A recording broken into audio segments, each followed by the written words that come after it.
Meillä oli just aikamoinen vesisade, vettä tuli taivaan täydeltä, niin minäpä näytän teille, miten meidän koululla käy, kun alkaa vesisade.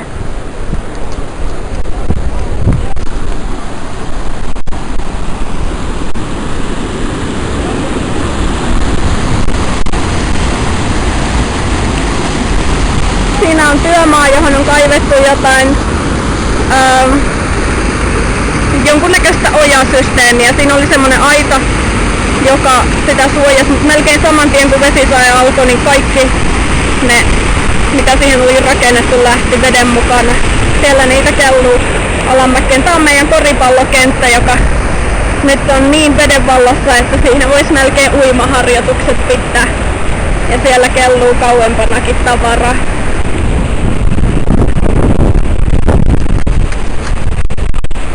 Vesi menee alamäkeen pitkän matkaa.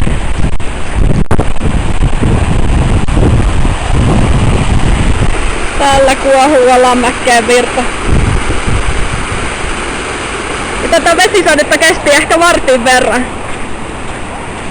Semmoista on sadekausi Papualla.